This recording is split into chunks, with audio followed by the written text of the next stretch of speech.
પડે એટલે કે ક્યારેય ફાઇનાન્શિયલ ક્રાઇસિસ આપણા જીવનમાં નહીં આવે. તો એના માટે શું કરવું જોઈએ? તો આપણે આપણી જે જૂની ટેવ છે, જે અત્યારે પણ છે, એ ટેવમાં થોડોક ફેરફાર કરવો જોશે.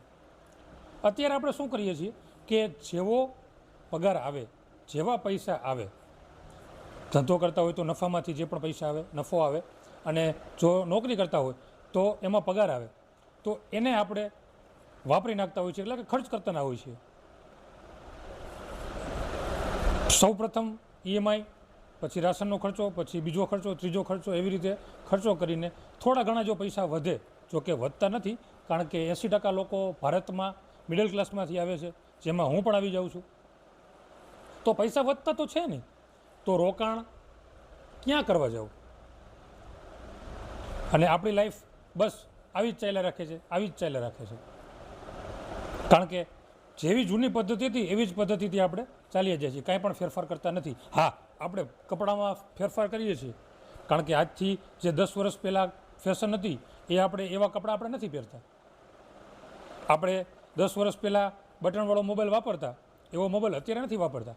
તો એ બધી જ વસ્તુઓમાં આપણે ફેરફાર કરીએ છીએ, પણ પૈસાની બાબત આવે એટલે આપણે જૂનું જ વિચારીએ છીએ, બાબા આદમના વખતનું જ વિચારીએ છીએ કે આપણા દાદા આવું કરતા હતા, આપણે પણ આવું જ કરીએ, કે પૈસા આવ્યા એટલે સીધો જ ખર્ચ કરવા માંડો.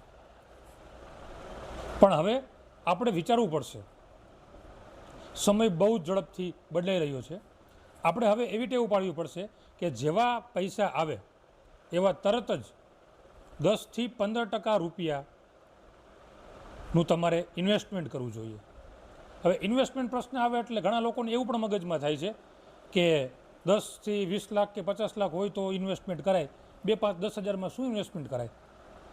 પરંતુ મિત્રો, એ 5-10 હજાર પણ 10-15 વર્ષ કે 20 વર્ષ પછી તમને ક્યાંય પહોંચાડે છે, એ આપણે નેક્સ્ટ વિડીયોમાં ચર્ચા કરીશું.